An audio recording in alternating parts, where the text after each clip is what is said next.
All right, just going to make sure this live is currently coming up on Facebook, and then we'll jump right into what you need to know for tonight. We have quite a busy night ahead of us with severe weather potential. So let me just make sure we are streaming, and I'll jump into it here in just a second.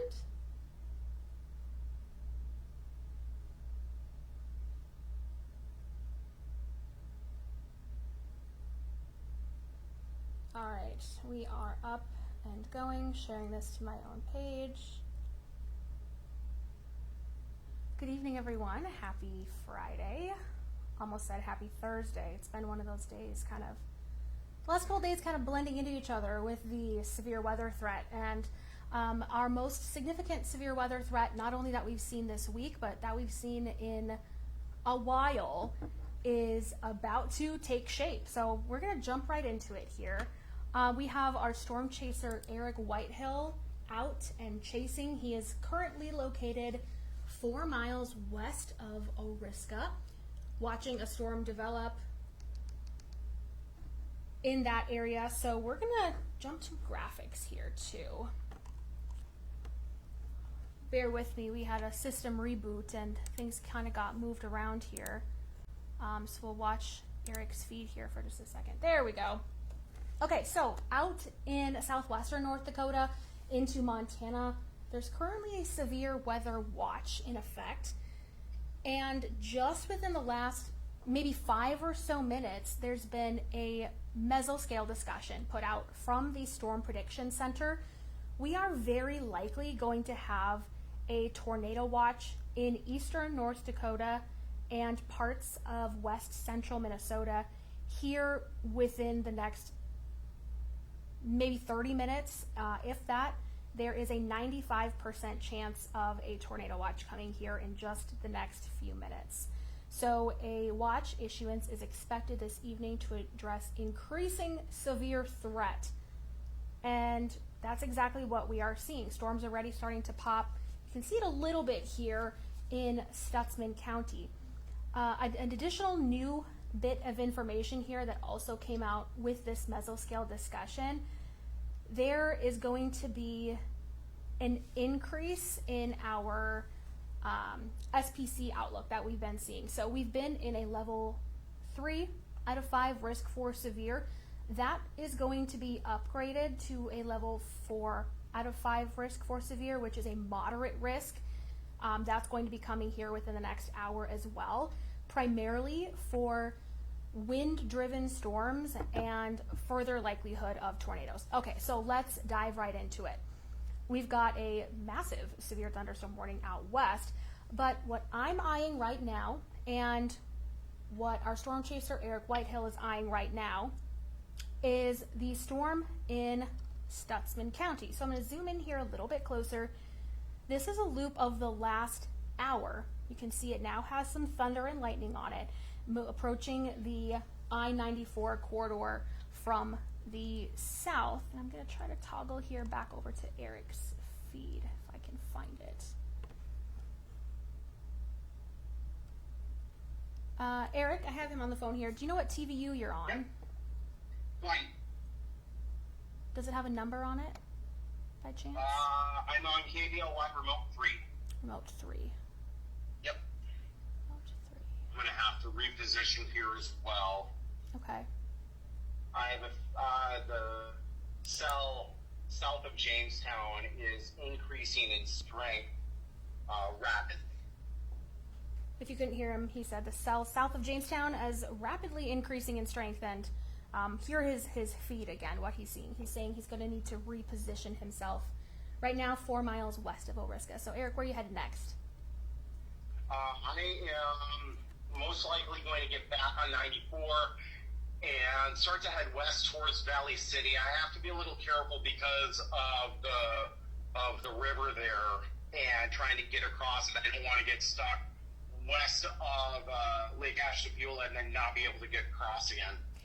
Yeah, the geography definitely makes things a little tricky. So there's that storm here on radar again, the one that he's watching. Let's look at your forecast here. Storms are starting to pop, and we're going to see them really I've been using the word blossom, but really develop here over just the next couple of hours. All severe weather risks remain likely. We're likely going to see a couple of tornadoes, a few of which may be on the strong side. Large hail, over 2 inches in diameter, will remain possible, in addition to now an increased threat for significantly damaging winds of 80 to 90 miles per hour. That's coming out in the next hour or so. That update, that's still yet to come, so I'm not able to show you a visual of that. But this is 11:30 tonight. You can see those storms really overspreading southeastern North Dakota, pushing into the Red River Valley, southern Red River Valley, and a few more storms in west central Minnesota as well. This cluster continues into the overnight hours as well.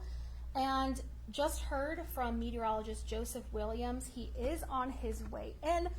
Big shout out to Joseph. It's his vacation, and he is coming in during his time off to help us out here. And then meteorologist Lisa Green is going to come in at 2 a.m. To help with storm coverage as well. It's going to be a busy night here in our region, thankfully clearing out by the time we get to the pre-dawn hours of your Saturday. So what can you do? We're here to make sure you're prepared and not scared. I've been saying that on social media today. Now, it's not often that we see a severe risk like this, but being scared doesn't do anyone any good. So here's what you can do. Have multiple ways to receive alerts and warnings, and ones specifically that will wake you up, being this is a nighttime threat. Check your notification settings and your location settings as well. I know sometimes I change my location if I'm traveling and forget to set it back to follow me on my Valley News Live weather app. So make sure those are just double checked for tonight. And even though we are looking at a strong tornado threat, storms without tornadoes are still dangerous. Lightning, I should say, is dangerous in and of itself, and we're looking at that large hail and damaging wind threat. A few safety tips: you can stay informed with your Valley News Live weather app, our website, valleynewslive.com, on air, on TV, or right here through social media, through our digital desk. NOAA weather radio, wireless emergency alerts, lots of ways and options that you can stay informed. Now, we are looking at that tornado risk for this evening. If you are at home, you want to head to a basement or lower level away from any windows. Get low, protect your head if you're at home and a tornado warning is issued for your location. If you're in a mobile home, an RV, a camper, you want to find a different location. It is not safe. So you want to evacuate, seek shelter in a sturdier structure. I was saying on air earlier this evening, maybe phone a friend if they've got a sturdier location that you can seek shelter in if need be. Just plan ahead accordingly. If you're in an apartment, maybe you're working late or you're at school tonight. I know school's not in session, but maybe you have a summer session. The first level hallway or an interior room. And again, away from windows, get low, and protect your head. So those are all the graphics I had lined up here. I was going to provide more details on the tornado threat, the large hail threat, the damaging wind threat, but as I was just saying, changes to that are coming any minute and will likely be outdated here very, very soon. I know we're going to have continued updates here on our digital streaming desk. We're going to have updates on air, on social media, any way that we can on your Valley News Live weather app throughout the night. So be sure to be prepared, stay safe, and I just want to say early, thank you for trusting us with your severe weather coverage in advance. In the meantime, I'm going to head back to the studio and get ready to do some cut-ins as needed as we get some stronger storms that could be moving in here just within the next few minutes. And we'll leave you on Eric's feed as he's repositioning to find a better spot, a safer spot to bring you some severe weather coverage for tonight.